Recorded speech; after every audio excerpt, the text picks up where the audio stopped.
ಓಂ ಆಕಾಶೋ ಅರ್ಥಾಂತರತ್ವಾದಿ ವ್ಯಪದೇಶಾತ್ ಓಂ ಆಕಾಶೋ Y ನಾಮರೂಪಯೋಃ ನಿರ್ವಹಿತ ತೇ ಯದಂತರ ತದ್ಬ್ರಹ್ಮ ತದಮೃತಂ.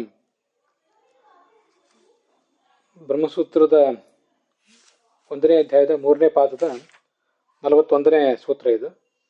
ಅದರ ವ್ಯಾಖ್ಯಾನ ರೂಪವಾದ ಅಣುಭಾಷ್ಯ. ಅಣುಭಾಷ್ಯದಲ್ಲಿ ಅನ್ಯಶ್ಚ ಅನ್ನುವ ಶಬ್ದ ಅದನ್ನು ವ್ಯಾಖ್ಯಾನಿಸಿದೆ. ಅನ್ಯಶ್ಚ ಅನ್ನುವಂಥ ಅಣುಭಾಷ್ಯವನ್ನು ರಾಘವೇಂದ್ರ ಸ್ವಾಮಿಗಳು 157ನೇ ಗದ್ಯ ಭಾಗದಲ್ಲಿ ಅದರ ಪೀಠಿಕೆ ತೋರಿಸುವ ಮೂಲಕ ವ್ಯಾಖ್ಯಾನಿಸಿದ್ದಾರೆ. ಮತ್ತು 158ನೇ ಗದ್ಯ ಭಾಗದಲ್ಲಿ ಆ ಸೂತ್ರ ಭಾಷ್ಯ ಇತ್ಯಾದಿಗಳ ಅರ್ಥವನ್ನು ಬರೆದಿದ್ದಾರೆ. ಅದನ್ನು ನಾವೀಗ ನೋಡಬೇಕು. ಇಲ್ಲಿ ಅನ್ಯ ಅಂತ ಏನು ಶಬ್ದ ಇದೆಯಲ್ಲ, ಅಣುಭಾಷ್ಯದಲ್ಲಿ ಅನ್ಯ ಅನ್ನುವ ಶಬ್ದ, ಅಣುಭಾಷ್ಯದ ಅನ್ಯ ಅನ್ನುವ ಶಬ್ದ ವಿಲಕ್ಷಣ ಅನ್ನುವ ಅರ್ಥವನ್ನು ಹೇಳ್ತದೆ. ಯಾಕೆಂದರೆ ಸೂತ್ರದಲ್ಲಿ ಆಕಾಶ ಅರ್ಥಾಂತರತ್ವಾದಿ ವ್ಯಪದೇಶಾತ್ ಅಂತಿದೆ. ಸೂತ್ರದಲ್ಲಿ ಅರ್ಥಾಂತರ ಅಂತ ಶಬ್ದ ಇದೆ. ಅರ್ಥಾಂತರ ಎಂಬ ಶಬ್ದದಿಂದ ಅರ್ಥ ನಮಗೇನು ಅರ್ಥ ಸಿಗ್ತದೆ? ಸಾಮಾನ್ಯ ಗೊತ್ತಿರುವಂತೆ ಅರ್ಥಾಂತರ ಅಂದ್ರೆ ಇನ್ನೊಂದು ಅರ್ಥ, ಗತ್ಯಂತರ ಅಂದ್ರೆ ಮತ್ತೊಂದು ಗತಿ, ಹೀಗೆಲ್ಲ ನಾವು ಕೇಳಿದ್ದೀವಿ. ಆದ್ರಿಂದ ಅರ್ಥಾಂತರ ಅಂದ್ರೆ ಇನ್ನೊಂದು ಅರ್ಥ. ಹಾಗಾದ್ರೆ ಅರ್ಥಾಂತರ ಎಂಬ ಶಬ್ದದಿಂದ ನಮಗೆ ಸಿಗುವುದು ವಿಲಕ್ಷಣವಾದ ಅರ್ಥ. ನಮಗೆ ಈಗ ನಾವು ಪ್ರಕೃತ ಯಾವುದ್ರ ಬಗ್ಗೆ ಮಾತಾಡ್ತಿದ್ದೀವೋ ಅದಲ್ಲ, ಅದಕ್ಕಿಂತಲೂ ಭಿನ್ನವಾದಂಥ ಮತ್ತೊಂದು ಅರ್ಥ ಅಂತ, ಹೀಗೆ ವಿಲಕ್ಷಣವಾದ ಅರ್ಥ ಅಂತ ಸಿಗ್ತದೆ. ಆ ವಿಲಕ್ಷಣವಾದ ಅರ್ಥ ಅನ್ನುವುದನ್ನ ಈ ಅನ್ಯ ಎಂಬ ಶಬ್ದ ಹೇಳ್ತದೆ. ಅರ್ಥಾಂತರ ಅಂತ ಮೂಲ ಸೂತ್ರದಲ್ಲಿರುವ ಶಬ್ದ, ಅದರ ಅರ್ಥ ವಿಲಕ್ಷಣವಾದ ಅರ್ಥ ಅಂತ. ಮತ್ತೆ ಈಗ ಅಣುಭಾಷ್ಯದಲ್ಲಿ ಅದನ್ನು ಸೂಚನೆ ಮಾಡುವ ಶಬ್ದ ಅನ್ಯ ಅಂತ. ಪೂರ್ವವತ್ ಅನುಷಂಗ, ಹಿಂದಿನಂತೆ ಎಲ್ಲ ವಾಕ್ಯಗಳನ್ನು ಕೂಡ ಜೋಡಿಸಬೇಕು. ಜನಾರ್ದನೇವ ಅಂಥೇಳಿ, ವಾಚ್ಯ ಏಕೋ ಜನಾರ್ದನ ಇತ್ಯಾದಿ ರೂಪವಾಗಿ ಹಿಂದೆ ವಾಕ್ಯ ಪ್ರಯೋಗ ಬಂದಿದೆ.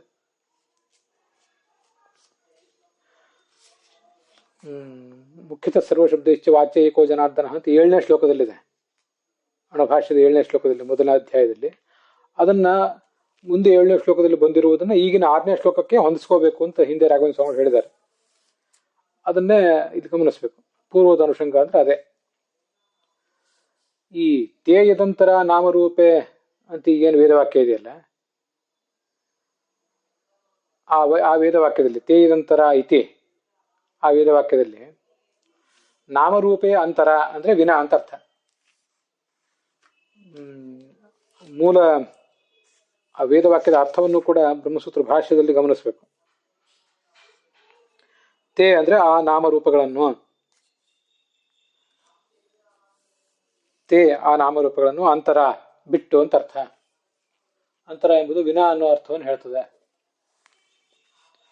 ಯತು ವರ್ತತೆ ಯಾವುದಿದೆಯೋ ಇತಿ ಅನಾಮರೂಪತೆಯ ಉಕ್ತ. ಹೀಗೆ ತೇ ಆ ನಾಮರೂಪಗಳನ್ನು ಅಂತರ ಬಿಟ್ಟು ಯಾವುದು ಇದೆಯೋ ಅಂತ, ಹೀಗೆ ಅಲ್ಲಿ ಒಂದು ವಸ್ತುವನ್ನ, ಯಾವುದೋ ಒಂದು ತತ್ವವನ್ನ ಇದು ನಾಮವಿಲ್ಲದ್ದು ಮತ್ತು ರೂಪವಿಲ್ಲದ್ದು ಅಂತ ವರ್ಣನೆ ಮಾಡಿದ್ದಾರೆ. ಉಕ್ತ ಹಾಗೆ ಹೇಳಲ್ಪಟ್ಟಂತಹ ವ್ಯಕ್ತಿ ಅವನು ಅನ್ಯಶ್ಚ.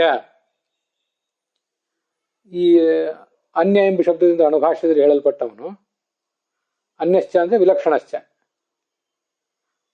ಅವನು ಏಕಃ ಜನಾರ್ದನೇವ, ಒಬ್ಬನೇ ಜನಾರ್ದನನೇ ಈ ಅಣುಭಾಷ್ಯದಲ್ಲಿ ಅನ್ಯ ಎಂಬುದಾಗಿ ಹೇಳಲ್ಪಟ್ಟಿದ್ದಾನೆ. ಅವನನ್ನ ಅನಾಮರೂಪ ಅಂತ ಸೂತ್ರ ಹೇಳಿದೆ. ಇದು ಈ ರೀತಿಯಾಗಿ ವಾಕ್ಯವನ್ನು ಜೋಡಿಸಬೇಕು ಅಂತ ಅರ್ಥ. ಹೊರತು ಇದ್ಯಾವುದು ಜಡವಾದ ಆಕಾಶ ಅಲ್ಲಿ ವಾಚ್ಯ ಅಲ್ಲ. ಮತ್ತೆ ಅನ್ಯಶ್ಚ ಅಂತಿದೆಯಲ್ಲ, ಕಂಪಕೋನ್ಯಶ್ಚ ಜೀವತಃ ಅಂತ. ಅನ್ಯಶ್ಚ ಅಂದ್ರೆ ಅನ್ಯನೂ ಕೂಡ ಆಗಿದ್ದಾನೆ ಅಂತ ವರ್ಣನೆ ಮಾಡಿದ್ದಾರೆ.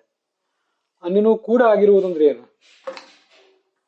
ಅದಕ್ಕೆ ಅರ್ಥ ಹೀಗೆ ತಿಳ್ಕೋಬೇಕು. ಕೂಡ ಅಂದ್ರೆ ಮತ್ತೂ ಏನೋ ಆಗಿದ್ದಾನೆ ಅಂತ ಅರ್ಥ ಅಲ್ಲ. ವಿಲಕ್ಷಣನೂ ಆಗಿದ್ದಾನೆ ಅಂದ್ರೆ ನ ಕೇವಲಂ ಕಂಪಕಾದಿಹಿ, ಅವನು ಕಂಪಕ ಮಾತ್ರ ಆಗಿರುವುದಲ್ಲ, ವಿಲಕ್ಷಣನೂ ಆಗಿದ್ದಾನೆ ಅಂತ. ಸರಿಯಾ? ನ ಕೇವಲಂ ಕಂಪಕಾದಿ ರೀತಿ ಚಾರ್ಥ. ಅನ್ಯಶ್ಚ ಅಂತ ಅಣುಭಾಷ್ಯದಲ್ಲಿರುವ ಚಕಾರಕ್ಕೆ ಭಗವಂತ ಕೇವಲ ಕಂಪಕ ಮಾತ್ರ ಅಲ್ಲ, ಜಗತ್ತಿಗೆ ಚೇಷ್ಟಕ ಮಾತ್ರ ಅಲ್ಲ, ಹೊರತು ಜಗತ್ತಿಗಿಂತ ವಿಲಕ್ಷಣ ಕೂಡ. ಸರಿಯಾ? ಮತ್ತು ಅಲ್ಲಿ ತತ್ ಅಂತ ಶಬ್ದ ಇದೆ. ಅಣುಭಾಷ್ಯದ 1ನೇ ಅಧ್ಯಾಯದ 6ನೇ ಶ್ಲೋಕದಲ್ಲಿ ತದನ್ಯತ್ರ ಅಂತಿದೆ. ತದನ್ಯತ್ರ ಎಂಬಲ್ಲಿ ತತ್ ಅಂತ ಶಬ್ದವನ್ನು ಬಿಡಿಸಿ ಓದಿದ್ರೆ ತತ್ ಅನ್ನೋದಕ್ಕೆ ತಸ್ಮಾತ್ ಅಂತ ಅರ್ಥ ಆಗ್ತದೆ, ಆ ಕಾರಣದಿಂದ ಅಂತ. ಅದು ಹಿಂದೆನೂ ಆ ಥರ ಮಾಡಿ ತೋರಿಸಿದ್ದಾರೆ ರಾಘವೇಂದ್ರ ಸ್ವಾಮಿಗಳು. ಆದ್ರಿಂದ ಅಂತರಹ ಅಂದ್ರೆ ಆ ಅಂತರಹ ಖವತು ಇತ್ಯತ್ರ, ಪೂರ್ಣಾನಂದೋಂತರ ಖವತು ಅಂತ ಹಿಂದೆ ಬಂದಿದೆಯಲ್ಲ, ಅಲ್ಲಿ ಹರವು ಲೋಕತಃ ಗಗನೇಚ ಪ್ರಯೋಗಾತ್. ಈ ಆಕಾಶ ಎಂಬ ಶಬ್ದ ಎರಡೂ ಕಡೆ ಪ್ರಯೋಗ ಕಂಡಿದೆ. ಅದು ಹರಿಯಲ್ಲಿಯೂ ಕಂಡಿದೆ ಮತ್ತು ಲೋಕದ ದೃಷ್ಟಿಯಿಂದ ಗಗನದಲ್ಲಿಯೂ ಕಂಡಿದೆ. ಇದೆಲ್ಲವೂ ನಮಗೆ ಆ ಅಂತರಖವತ ಎಂಬಲ್ಲಿ ಖಶಬ್ದದಿಂದ ಯಾರು ವಾಚ್ಯರು, ಭಗವಂತನು ಯಾರು ವಾಚ್ಯರು ಅಂತ ಜಿಜ್ಞಾಸೆ ಮಾಡಿದಾಗ ಭಗವಂತನಿಗೂ ಅದು ವಾಚಕ, ಹಾಗೆ ಲೋಕದೃಷ್ಟಿಯಿಂದ ಗಗನಕ್ಕೂ ವಾಚಕ ಅಂತ ಕಂಡು ಬಂದಿದೆ. ಗಗನೇಚ ಪ್ರಯೋಗಾತ, ಪ್ರಯೋಗ ಸಾಧಾರಣ್ಯೇನ. ಪ್ರಯೋಗ ಅಂತ ಅನ್ನೋದು ಹರಿಯಲ್ಲೂ ಇದೆ, ಆಕಾಶದಲ್ಲೂ ಇದೆ. ಈ ಕಾರಣದಿಂದ ತತ್ ಅನ್ಯತ್ರ ಪ್ರಯೋಗ ಸಾಧಾರಣೇನ ತತ್ರ ಅನ್ಯತ್ರಾಪಿ ವಾಚಕತೆಯ. ಅದು ತತ್ರ ಅಂದ್ರೆ ಭಗವಂತನಿಗೆ ವಾಚಕ, ಭಗವಂತನಲ್ಲಿ ಅದು ಕಂಡಿದೆ. ಅನ್ಯತ್ರ ಭಗವಂತನಿಗಿಂತ ಭಿನ್ನವಾದ ಜಗತ್ತಿನಲ್ಲೂ ಅದು ಕಂಡಿದೆ. ಅನ್ಯತ್ರಾಪಿ ವಾಚಕತೆಯ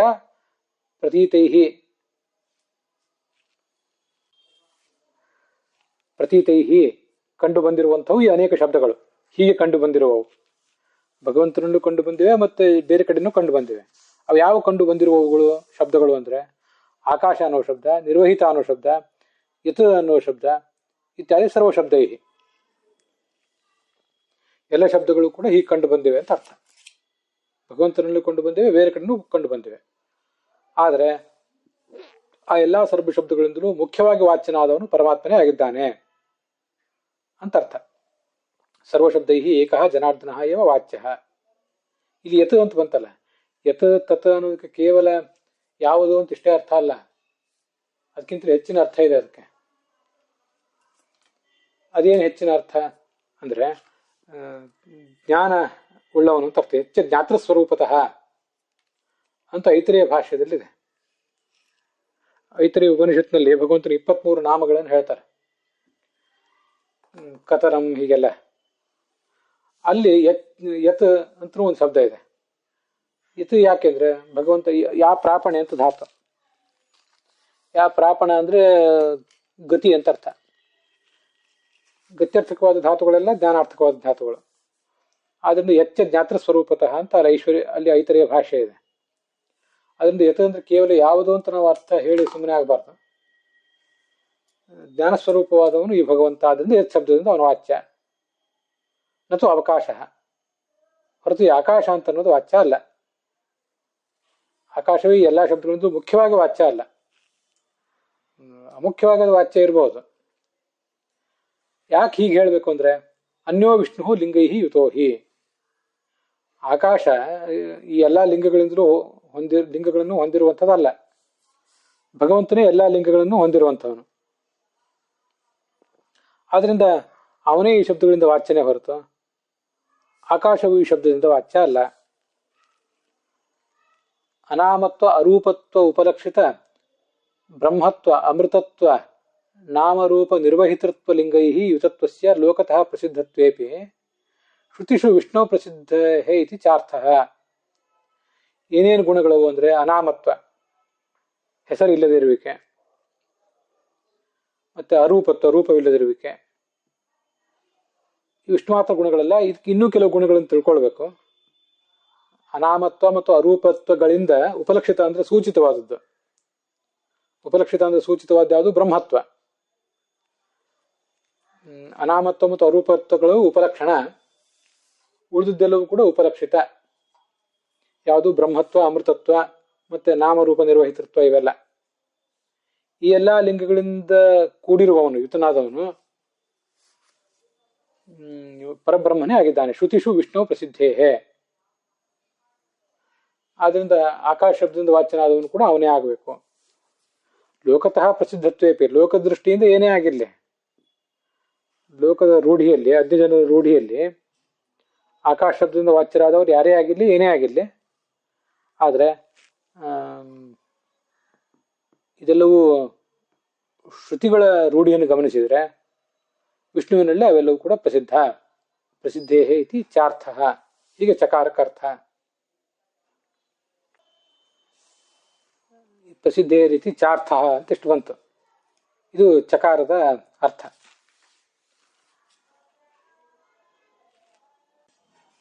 ಇಷ್ಟಾದ್ಮೇಲೆ ತತ್ ತಸ್ಮಾತ್ ಅಂತ ಮತ್ತೆ ವಾಕ್ಯ ಪ್ರಯೋಗ ಕಂಡಿದೆ.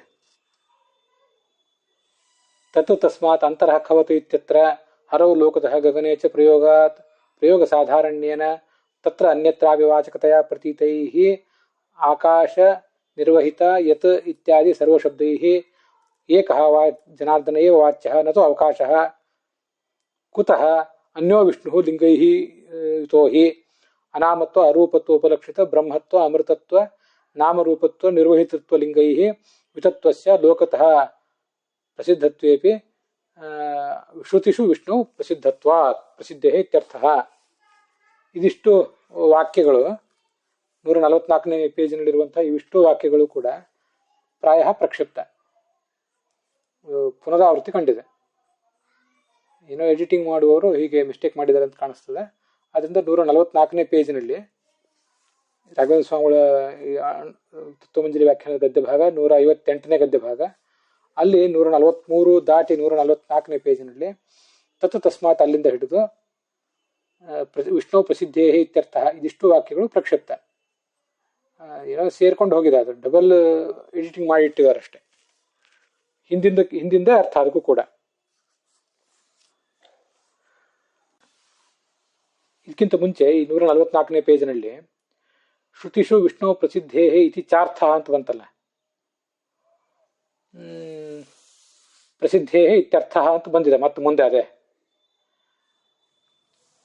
ಆ ಪ್ರಸಿದ್ಧೇ ಇತ್ಯರ್ಥ ಚಕಾರದ ಅರ್ಥ ಅಂತ ಏನು ಹೇಳಬೇಕಾಗಿಲ್ಲ. ಅದೇನು ಹಿಂದೆ ಅದು ಚಾರ್ಥ ಅಂತ ಬಂದಿದೆ, ಇಲ್ಲಿ ಪ್ರಸಿದ್ಧೇ ಇತ್ಯರ್ಥ ಅಂತ ಬಂದಿದೆ. ಪ್ರಸಿದ್ಧೇ ಇತ್ಯರ್ಥ ಅನ್ನುವ ಅಷ್ಟು ಪಾಠನೇ ಹೆಚ್ಚು ಸೂಕ್ತವಾಗಿ ಕಾಣಿಸ್ತದೆ. ಪ್ರಸಿದ್ಧೇ ರೀತಿ ಚಾರ್ಥ ಅಂತೇನು ಬೇಕಾಗಿಲ್ಲ. ಅದರಿಂದ ಚ ಅನ್ನೋದಕ್ಕೆ ಪುಸ್ತಕವನ್ನು ನೋಡಿ ಗಮನಿಸುವವರು ಒಂದು ಡಿಲೀಟ್ ಅಂತ ಒಂದು ಮಾರ್ಕ್ ಹಾಕೊಂಡ್ಬಿಡಿ. 144ನೇ ಪೇಜಿನಲ್ಲಿ 4ನೇ ವಾಕ್ಯ ಪ್ರಸಿದ್ಧತ್ವೇಪಿ ಶ್ರುತಿಷು ವಿಷ್ಣು ಪ್ರಸಿದ್ಧೇ ರೀತಿ ಚಾರ್ಥ ಚ ಅನ್ನೋದನ್ನು ಡಿ ಅಂತ ಒಂದು ಡಿಲೀಟ್ ಅಂತ ಒಂದು ಮಾರ್ಕ್ ಹಾಕೊಂಡಿರಿ. ಪ್ರಸಿದ್ಧೇ ರೀತ್ಯರ್ಥ ಅಂತಾನೆ ಹೆಚ್ಚು ಸೂಕ್ತ. ಅಲ್ಲಿ ಲೋಕತೋ ಪ್ರಸಿದ್ಧತ್ವೇಪಿ ಅಂತಿದೆಯಲ್ಲ, ಅಲ್ಲಿ ಲೋಕತೋ ಪ್ರಸಿದ್ಧತ್ವೇಪಿ ಅಂತ ಹಿಂದೆನೂ ಬಂದಿದೆ 3ನೇ ವಾಕ್ಯದಲ್ಲಿ, ಈಗ ಕೊನೆಯಿಂದ 3ನೇ ವಾಕ್ಯದಲ್ಲೂ ಬಂದಿದೆ. ಅದಕ್ಕೆ ಲೋಕದ ದೃಷ್ಟಿಯಿಂದ ಪ್ರಸಿದ್ಧವಾಗಿದ್ರೂ ಕೂಡ ಅಂತ ಒಂದು ಅರ್ಥ ಹೇಳಿದೆ ನಾನು. ಲೋಕದ ದೃಷ್ಟಿಯಿಂದ ಆಕಾಶವೇ ಪ್ರಸಿದ್ಧ ಇರಬಹುದು, ಆದರೆ ಶ್ರುತಿಯಲ್ಲಿ ವಿಷ್ಣುವಿನಲ್ಲೇ ಅದು ಪ್ರಸಿದ್ಧ ಅಂತ. ಅದಕ್ಕೆ ಲೋಕತಃ ಅಪ್ರಸಿದ್ಧತ್ವೇಪಿ ಅಂತನೂ ಪದಚ್ಛೇದ ಮಾಡಬಹುದು. ಯಾಕೆಂದ್ರೆ ಈ ಲೋಕತೋ ಪ್ರಸಿದ್ಧತ್ವೇಪಿ ಅಂತ ಸಂಧಿ ಆಗೋದಿಲ್ಲ. ಲೋಕತಃ ಅಂತ ವಿಸರ್ಗ, ಪ್ರಸಿದ್ಧತ್ವೇಪಿ ಅಂತಲೇ ನಾವು ಪದಚ್ಛೇದ ಮಾಡಿದರೆ ಲೋಕತಃ ಪ್ರಸಿದ್ಧತ್ವೇಪಿ ಅಂತ ಆಗಬೇಕು. ಆದ್ರಿಂದ ಲೋಕತೋ ಪ್ರಸಿದ್ಧತ್ವೇಪಿ ಅಂತ ಅದಾಗ್ಲಿಕ್ಕೆ ಸಾಧ್ಯ ಇಲ್ಲ, ಲೋಕತಃ ಪ್ರಸಿದ್ಧತ್ವೇಪಿ.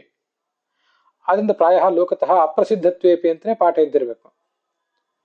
ಲೋಕತಃ ಅಪ್ರಸಿದ್ಧತ್ವೇಪಿ ಇಲ್ಲಿ ಅದು ಪೂರ್ವರೂಪ ಸಂಧಿಯಾಗಿ ಶಿವಹಂ ಶಿವೋಹಂ ರಾಮೋಹಂ ಸರ್ಪೋಹಂ ಇದ್ದೆಲ್ಲ ಆದಂತೆ ಲೋಕತಃ ಅಪ್ರಸಿದ್ಧತ್ವೇಪಿ ಲೋಕತೋ ಪ್ರಸಿದ್ಧತ್ವೇಪಿ ಅಂತ ಹೀಗೆ ಅರ್ಥ ಆಗ್ತದೆ. ಅದಕ್ಕೆ ಲೋಕದ ದೃಷ್ಟಿಯಿಂದ ಇವೆಲ್ಲವೂ ಕೂಡ ಅಪ್ರಸಿದ್ಧನೇ.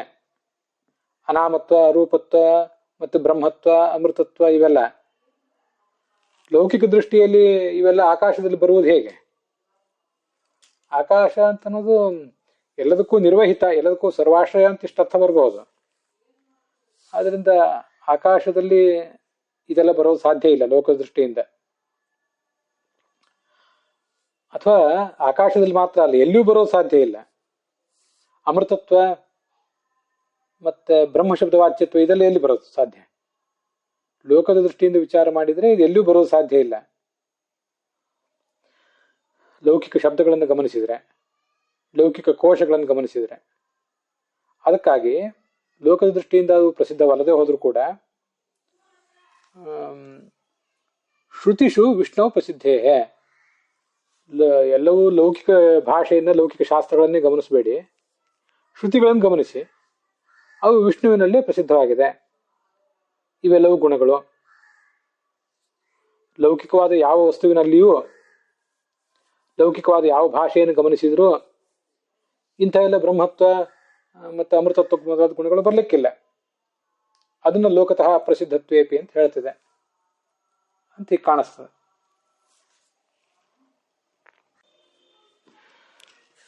ಈ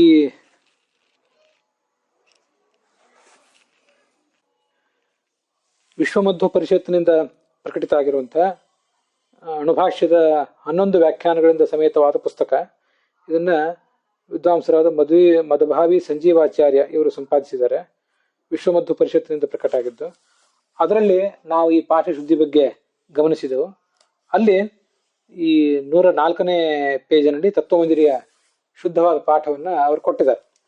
ಆ ದೃಷ್ಟಿಯಿಂದ ಈ ಕೆ ಟಿ ಪಾಂಡುರಂಗಿ ಆಚಾರ್ಯರು ಸಂಪಾದನೆ ಮಾಡಿದ ಅಣುಭಾಷ್ಯ ಪುಸ್ತಕ ಏನಿದೆ, ಅಲ್ಲಿ 144ನೇ ಪೇಜಿನಲ್ಲಿ, ಇದು ರಾಘವೇಂದ್ರ ಸ್ವಾಮಿಗಳ ತತ್ವಮಂಜರಿಯ ಗದ್ಯ ಭಾಗ 158, ಪೇಜ್ ನಂಬರ್ 144, ಅಲ್ಲಿ 3ನೇ ವಾಕ್ಯದಲ್ಲಿ ಲೋಕತೋ ಪ್ರಸಿದ್ಧತ್ವೇಪಿ ಅಂತ ಎಸ್ ಮಾರ್ಕ್ ಹಾಕೊಳ್ಬೇಕು. 4ನೇ ವಾಕ್ಯದಲ್ಲಿ ಶ್ರುತಿಷು ವಿಷ್ಣು ಪ್ರಸಿದ್ಧೇಹೇ ಇತಿ ಚಾರ್ತಃ ಎಂಬಲ್ಲಿ ಚ ಅನ್ನೋದನ್ನ ಡಿಲೀಟ್ ಮಾಡಬೇಕು. ಅದು ಆ ಮೂಲ ಇನ್ನೊಂದು ಪುಸ್ತಕದಲ್ಲಿ ಇಲ್ಲ. ಅದಾದ್ಮೇಲೆ 4ನೇ ವಾಕ್ಯದಲ್ಲಿ ತತ್ ತಸ್ಮಾತ್ ಅಂತ ಏನು ಪ್ರಾರಂಭ ಆಗಿದೆ, ಅಲ್ಲಿಂದ ಹಿಡಿದು 5, 6, 7, 8, 9 ಇಷ್ಟು ವಾಕ್ಯಗಳನ್ನೆಲ್ಲ ಡಿಲೀಟ್ ಮಾಡ್ಕೋಬೇಕು. 10ನೇ ವಾಕ್ಯದಲ್ಲಿ ಪ್ರಸಿದ್ಧೇ ಇತ್ಯರ್ಥ ಅಂತಿದ್ರೆ ಅದನ್ನು ಡಿಲೀಟ್ ಮಾಡಬೇಕು. ಅಂತೂ 144ನೇ ಪೇಜಿನಲ್ಲಿ ತತ್ ತಸ್ಮಾತ್ ಅಲ್ಲಿಂದ ಹಿಡಿದು ಪ್ರಸಿದ್ಧೇರಿತ್ಯರ್ಥ ಇಲ್ಲಿವರೆಗೆ ಸುಮಾರು 5-6 ವಾಕ್ಯ ಎಲ್ಲವನ್ನು ಕೂಡ ಡಿಲೀಟ್ ಮಾಡ್ಕೋಬೇಕು. ಇದು ಆ ಶುದ್ಧ ಪಾಠಕ್ಕೆ ಅನುಗುಣವಾಗಿದೆ, ಇನ್ನೊಂದು ಪುಸ್ತಕದ ಪಾಠಕ್ಕೆ ಅನುಗುಣವಾಗಿ. ಅಲ್ಲಿಂದ ಮುಂದೆ ನಿಪಾತ ದ್ವಯಮಪಿ ವೈದಿಕ ಪ್ರಸಿದ್ಧಿ ಮಾದಾಯ ವಿಷ್ಣು ಸಾವಕಾಶಮಿತಿ ಭಾವ. ಈಗ ಹಿಂದೆ ಪ್ರಶ್ನೆ ಮಾಡುವವರು ಆಕಾಶೋ ವೈ ನಾಮ ಅಂತ ಬಂದಿದ್ದನ್ನು ಪ್ರಶ್ನೆ ಮಾಡಿದರು. ಜಗತ್ತಿನಲ್ಲಿ ನಿಮಗೆ ಪ್ರಸಿದ್ಧವಾದ ಆಕಾಶ ಏನಿದೆಯಲ್ಲ, ನೀವು ನೋಡುವಂತಹ ಆಕಾಶ, ಅದು ಇಲ್ಲಿ ಎಲ್ಲದಕ್ಕೂ ಕೂಡ ನಿರ್ವಾಹಕ, ಜಗತ್ತಿನಲ್ಲಿರುವಂಥ ಸರ್ವಕ್ಕೂ ಕೂಡ ಅದೇ ನಿರ್ವಾಹಕ ಅಂತ ಇಟ್ಕೋಬೇಕು. ಆದ್ರಿಂದ ಪರಮಾತ್ಮ ಸರ್ವಾಶ್ರಯ ಅಲ್ಲ, ಜಗತ್ ಈ ಪರಮಾತ್ಮ ಸರ್ವಾಶ್ರಯ ಅಲ್ಲ, ಆಕಾಶವೇ ಸರ್ವಾಶ್ರಯ ಅಂತ ಅವ್ರು ಪ್ರಶ್ನೆ ಮಾಡಿದ್ರು. ಅದಕ್ಕೆ ಆ ನಿಪಾತ ದ್ವಯ ಈ ಎರಡಕ್ಕೆ ಏನು ಅರ್ಥ ಮಾಡ್ಬೇಕು ಅಂದ್ರೆ, ವೈದಿಕ ಪ್ರಸಿದ್ಧತ್ವೇಪಿ ಅಂತ ಕೆ ಟಿ ಪಾಂಡುರಂಗಿ ಆಚಾರ್ಯ ಪುಸ್ತಕದಲ್ಲಿದೆ, ಅದನ್ನು ಹೊಡೆದಾಕ್ಬೇಕು. ವೈದಿಕ ಪ್ರಸಿದ್ಧಿ ಮಾದಾಯ. ನೀವು ಲೌಕಿಕವಾಗಿ ಏನೇ ಅರ್ಥ ಇಟ್ಕೊಳ್ಳಿ, ಅದನ್ನ ಬಿಟ್ಬಿಡಿ. ವೈದಿಕ ಪ್ರಸಿದ್ಧಿ ಮಾದಾಯ, ವೈದಿಕದ ಶಬ್ದಗಳ ಪ್ರಸಿದ್ಧಿ, ವೇದದಲ್ಲಿ ಪುರಾಣಗಳಲ್ಲಿ ಶಬ್ದಗಳನ್ನು ಎಲ್ಲಿ ಪ್ರಯೋಗ ಮಾಡ್ತಾರೆ ಅಂತ ಅನ್ನುವುದನ್ನು ಗಮನಿಸಬೇಕು. ಅಂತಹ ವೈದಿಕ ಪ್ರಸಿದ್ಧಿ ಆದಾಯ ಸ್ವೀಕೃತ್ಯ, ಅದು ಶುದ್ಧವಾದ ಪಾಠ. ವಿಷ್ಣುವಿನಲ್ಲಿ ಹಾಗಾಗಿ ಈ ಆಕಾಶ ಎಂಬ ಶಬ್ದಕ್ಕೆ ನಾವು ಅವಕಾಶವನ್ನು ಹೇಳಬೇಕು.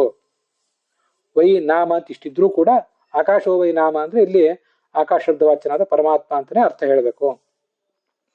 ಅದರಿಂದ ಲೋಕತಃ ಅಪ್ರಸಿದ್ಧತ್ವೇಪಿ, ಲೋಕದಲ್ಲಿ ಈ ಥರದ್ದೆಲ್ಲೂ ಇಂಥ ಎಲ್ಲ ಗುಣಗಳಿಂದ ವಿಶಿಷ್ಟವಾದ ವ್ಯಕ್ತಿ ಪದಾರ್ಥ ಕಂಡಿರ್ಲಿಕ್ಕಿಲ್ಲ. ಆದರೆ ವೈದಿಕ ಪ್ರಸಿದ್ಧಿ, ವೈದಿಕ ಶಬ್ದಗಳಿಂದ, ವೈದಿಕ ನಿಘಂಟುಗಳಿಂದ ನಮಗೆ ಪರಮಾತ್ಮನೇ ಈ ಗುಣಗಳಿಂದ ಕೂಡಿದವನು ಅಂತ ಗೊತ್ತಾಗ್ತದೆ. ಲೌಕಿಕ ವಸ್ತುಗಳಲ್ಲಿ ಲೌಕಿಕ ಭಾಷೆ ಮತ್ತು ಲೌಕಿಕ ನಿಘಂಟುಗಳ ರೀತ್ಯ ಇದು ಪ್ರಸಿದ್ಧವಲ್ಲದೇ ಇರಬಹುದು ಅಂತ ಲೋಕತೋ ಪ್ರಸಿದ್ಧತ್ವೇಪಿ ಅನ್ನೋದಕ್ಕೆ ಅರ್ಥ. ಜನಾರ್ದನೇತಿ ಅಜತ್ವ ಮೋಚಕತ್ವಯೋ ಉಕ್ತ್ಯ ಅಮೃತತ್ವಂ ಬ್ರಹ್ಮತ್ವಂ ಚ ತಸ್ಯೈವೇತಿ ಸೂಚಿತಂ. ವಾಚ್ಯ ಏಕೋ ಜನಾರ್ದನ ಅಂತ ಅಣುಭಾಷ್ಯದಲ್ಲಿದೆ. ಜನಾರ್ದನ ಎಂಬ ಶಬ್ದ 2 ಭಾಗಗಳನ್ನು ಒಳಗೊಂಡದ್ದು, ಹಿಂದೆ ನೋಡಿದ್ವಿ, ಜನ ಮತ್ತು ಅರ್ಧನ ಅಂತ. ಜನ ಅನ್ನೋ ಶಬ್ದದಿಂದ ಭಗವಂತ ಅಜ, ಜನ್ಮರಹಿತ ಅಂತ ಸೂಚಿತ ಆಗಿದೆ. ಅರ್ಧನ ಎಂಬ ಶಬ್ದ ಆತ ಸಂಸಾರ ಮೋಚಕ ಅನ್ನೋದನ್ನು ಹೇಳ್ತದೆ. ಹಾಗಾದ್ರೆ 2 ಗುಣಗಳು ತಿಳಿದು ಬಂದವು. ಆದ್ರಿಂದ ಪರಮಾತ್ಮನಿಗೆ ಅಮೃತತ್ವ ಮತ್ತು ಬ್ರಹ್ಮತ್ವ ಇವೆರಡೂ ಕೂಡ ಅವನಿಗೆ ಇರೋದು.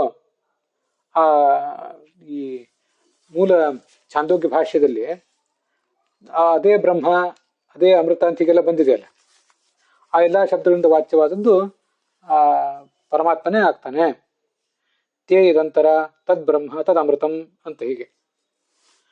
ಈಗಿಲ್ಲಿ ಅಮೃತ ಎಂಬ ಶಬ್ದದಿಂದ ಏನು ಅರ್ಥ ಸಿಗ್ತದಲ್ಲ, ಅಂದ್ರೆ ನಾಶವಿಲ್ಲದ್ದು ಹುಟ್ಟಿಲ್ಲದ್ದು ಅಂತ, ಅದನ್ನ ಆಚಾರ್ಯರು ಜನ ಎಂಬ ಶಬ್ದದಿಂದ ಸೂಚನೆ ಮಾಡಿದ್ದಾರೆ. ಜನ ಅಂದ್ರೂ ಹುಟ್ಟಿಲ್ಲದವನು ಅಂತಾನೆ ಅರ್ಥ. ಹುಟ್ಟಿಲ್ಲದವನಾದ್ರಿಂದ ಸಾವಿಲ್ಲದವನು ಅಂತೂ ತೀರ್ಮಾನ ಆಯ್ತು. ಮುಂದೆ ಬ್ರಹ್ಮ ಅಂತ ಹೇಳಿದ್ರೆ ಬ್ರಹ್ಮ ಅಂದ್ರೆ ದೊಡ್ಡದು ಅಂತ ಅರ್ಥ. ಅಥ ಕಸ್ಮಾದುಚ್ಯತೆ ಬ್ರಹ್ಮೇತಿ ಬ್ರಹ್ಮತಿ ಬ್ರಹ್ಮಯತಿ ಚ. ನಾವು ಹೀಗೆ ತಿಳ್ಕೋಬೇಕು. ಬ್ರಹ್ಮ ಎಂಬ ಶಬ್ದಕ್ಕೂ ಅರ್ಧನ ಎಂಬ ಶಬ್ದಕ್ಕೂ ಹೇಗೆ ಸಮಾನಾರ್ಥಕತ್ವ ಅಂದ್ರೆ, ಇದು ಈ ಗೀತಾ ಭಾಷ್ಯದಲ್ಲಿ ಆಚಾರ್ಯ ಬ್ರಹ್ಮ ಶಬ್ದದ ನಿರ್ವಚನವನ್ನು ಮಾಡಿದ್ದಾರೆ. ಅಥ ಕಸ್ಮಾದ್ ಉಚ್ಯತೆ ಬ್ರಹ್ಮೇತಿ, ಪರಮಾತ್ಮನ ಬ್ರಹ್ಮ ಅಂತ ಯಾಕ್ರಿ ಹೇಳಬೇಕು ಅಂದ್ರೆ, ಬ್ರಹ್ಮತಿ ತಾನು ಗುಣದಿಂದ ದೊಡ್ಡವನಾಗಿದ್ದಾನೆ, ಮತ್ತೆ ಬ್ರಹ್ಮಯತಿ ಚ ತನ್ನನ್ನು ಯಾರು ಉಪಾಸಿಸ್ತಾರೆ ಅವರನ್ನು ಕೂಡ ಗುಣಗಳಿಂದ ದೊಡ್ಡವರನ್ನಾಗಿ ಮಾಡ್ತಾನೆ. ಆದ್ರಿಂದ ಅವನು ಬ್ರಹ್ಮ. ಗುಣಗಳಿಂದ ದೊಡ್ಡವರನ್ನಾಗಿ ಯಾವಾಗ ಮಾಡ್ತಾನೆ ಅಂದ್ರೆ ಮುಕ್ತಿಯಲ್ಲೇ ಮಾಡೋದು. ಹೀಗೆ ತಾನು ಗುಣಗಳಿಂದ ಪೂರ್ಣನಾಗಿದ್ದು ಇನ್ನೊಬ್ಬರನ್ನೂ ಗುಣಗಳಿಂದ ಪೂರ್ಣನನ್ನಾಗಿ ಮಾಡ್ತಾನೆ ಮುಕ್ತಿಯಲ್ಲಿ ಅನ್ನೋದು ಬ್ರಹ್ಮ ಶಬ್ದದಿಂದ ಸೂಚಿತ. ಅದನ್ನೇ ಅರ್ಧನ ಎಂಬ ಶಬ್ದದಿಂದ ಹೇಳ್ತಾರೆ. ಅರ್ಧನ ಅಂದ್ರೂ ಸಂಸಾರ ನಾಶ ಮಾಡಿ ಮುಕ್ತಿಯನ್ನು ಕೊಡುವವನು ಅಂತಾನೆ ಅರ್ಥ ಅಲ್ಲ. ಅದರಿಂದ ಅಮೃತತ್ವ ಮತ್ತು ಬ್ರಹ್ಮತ್ವಗಳು ಕೂಡ ಪರಮಾತ್ಮನಿಗೆ ಇದೆ ಅನ್ನೋದನ್ನ ಆಚಾರ್ಯರು ಜನಾರ್ದನ ಎಂಬ ಶಬ್ದದಿಂದ ಸೂಚನೆ ಮಾಡಿದ್ದಾರೆ. ಯತ್ ಪ್ರಯಂತಿ ಅಭಿಸಂವಿಶಂತೀತಿ ತದ್ವಿಜಿಜ್ಞಾಸಸ್ವ ತದ್ಬ್ರಹ್ಮೇತಿ. ಈ ತೈತ್ತರೀಯ ಉಪನಿಷತ್ನಲ್ಲಿ ಯತ್ ಪ್ರಯಂತಿ, ಯಾವ ಪರಮಾತ್ಮನನ್ನು ಎಲ್ಲಾ ಜೀವಗಳು ಭೂತಗಳು ಪ್ರವೇಶ ಮಾಡ್ತವೆ, ಅವನ ಕುರಿತು ಹೋಗ್ತವೆ. ಅಭಿಸಂವಿಶಂತಿ, ಅವನೊಳಗೆ ಪ್ರವೇಶ ಮಾಡ್ತವೆ. ಮೊದಲು ಅವನ ಕುರಿತು ಹೋಗ್ತವೆ, ಅವನೊಳಗೆ ಪ್ರವೇಶ ಮಾಡ್ತವೆ. ತದ್ವಿಜಿಜ್ಞಾಸಸ್ವ, ಆ ಪರಮಾತ್ಮನನ್ನು ತಿಳಿ. ಪ್ರಳಯ ಕಾಲದಲ್ಲಿ ಅವನೊಳಗೆ ಪ್ರವೇಶ ಮಾಡ್ತವೆ, ಮತ್ತೆ ಮುಕ್ತಿ ಕಾಲದಲ್ಲೂ ಕೂಡ ಪ್ರವೇಶ ಮಾಡ್ತವೆ. ತದ್ವಿಜಿಜ್ಞಾಸಸ್ವ, ಅದನ್ನೇ ಬ್ರಹ್ಮ ಅಂತ ತಿಳಿ. ಹಾಗಾದ್ರೆ ಬ್ರಹ್ಮ ಎಂಬ ಶಬ್ದಕ್ಕೆ ಎಲ್ಲ ಜೀವಿಗಳಿಂದಲೂ ಎಲ್ಲಾ ಭೂತಗಳಿಂದಲೂ ಪ್ರವೇಶಿಸಲ್ಪಟ್ಟವನು ಅಂತ ಅರ್ಥ ಇದೆ ಅನ್ನೋದನ್ನು ತೋರಿಸಿದ್ದಾರೆ ನೋಡಿ. ನನಗೆ ಗೀತಾ ಭಾಷ್ಯದ್ದು ನೆನಪು ಬಂತು, ನಾನು ಅದನ್ನು ಹೇಳಿದೆ. ಅತ್ರ ಸಮನ್ವಯ ಯೌಗಿಕ ಆಕಾಶ ಶಬ್ದಾರ್ಥೇ ವಾಚ್ಯೆ ಅರ್ಥಾಂತರತ್ವರೂಪ ಲಿಂಗ ವಿಶೇಷೋಕ್ತಿ ಪ್ರಾಗುಕ್ತಾಶಯ. ಇಲ್ಲಿ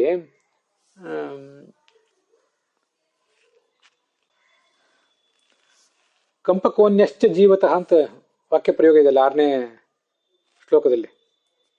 ಅನ್ಯಶ್ಚ ಅಂತ ವಾಕ್ಯ ಪ್ರಯೋಗ ಯಾಕೆ ಮಾಡಿದ್ದಾರೆ? ಅನ್ಯ ಅಂತ ಶಬ್ದ ಪ್ರಯೋಗ ಮಾಡೋ ಬದಲು ಕಂಪಕಃ ಆಕಾಶಶ್ಚ, ಆಕಾಶ ಶಬ್ದ ವಾಚ್ಯನೂ ಅವನೇ ಆಗಿದ್ದಾನೆ ಅಂತ ಹೇಳ್ಬೋದಿತ್ತಲ್ಲ. ಯಾಕಂದ್ರೆ ನಾವಿಲ್ಲಿ ಸಮನ್ವಯ ಮಾಡಿ ತೋರಿಸ್ಬೇಕಾದ ಶಬ್ದ ಯಾವುದು? ಛಾಂದೋಗ್ಯ ಉಪನಿಷತ್ತಿನ ಏನು ಆಕಾಶೋ ವೈ ನಾಮರೂಪಯೋರ್ ನಿರ್ವಹಿತ ಅಂತ ವೇದವಾಕ್ಯ ಇದೆ, ಅದೇ ನಮಗಿಲ್ಲಿ ನಾವೀಗ ವಿಚಾರಕ್ಕೆ ಕೈಗೆತ್ತಿಕೊಂಡಂಥ ವೇದವಾಕ್ಯ. ಅಲ್ಲಿ ಬಂದಿರುವಂತಹ ಆಕಾಶ ಶಬ್ದವೇ ಸಮನ್ವಯ, ಅರ್ಥಾತ್ ನಾವು ಸಮನ್ವಯ ಮಾಡಿ ತೋರಿಸ್ಬೇಕಾದ ಶಬ್ದ.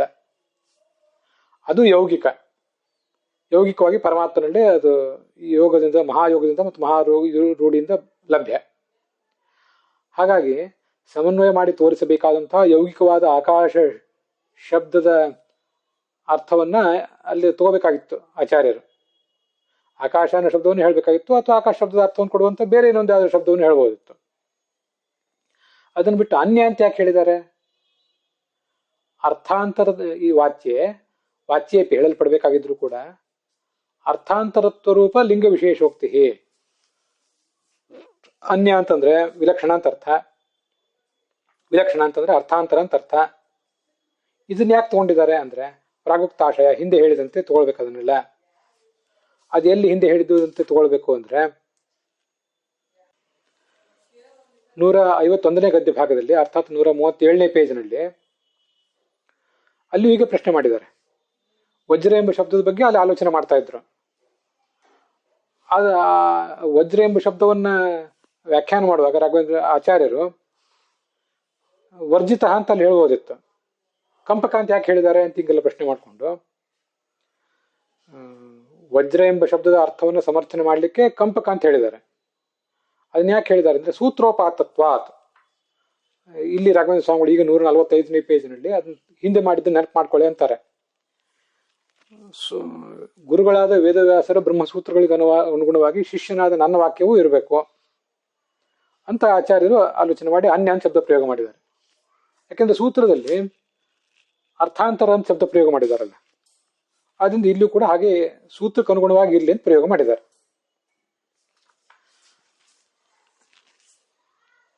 ಮತ್ತೆ ಈ ಅರ್ಥಾಂತರತ್ವ ಅಂದ್ರೆ ಸಂಪೂರ್ಣ ಜಗತ್ತಿಗಿಂತ ವಿಲಕ್ಷಣತ್ವ ಅನ್ನೋದು ಪರಮಾತ್ಮನಲ್ಲಿ ಮಾತ್ರ ಸಾಧ್ಯ.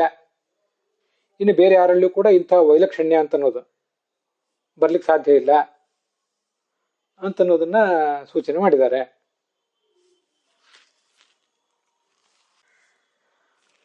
ಅಲ್ಲಿ ಕಂಪಕತ್ವಸ್ಯ ವಿಷ್ಣಾವು ಆಯತ್ತತ್ವ ಅಂತ ಬಂದಿದೆ 151ನೇ ಗದ್ಯ ಭಾಗದಲ್ಲಿ.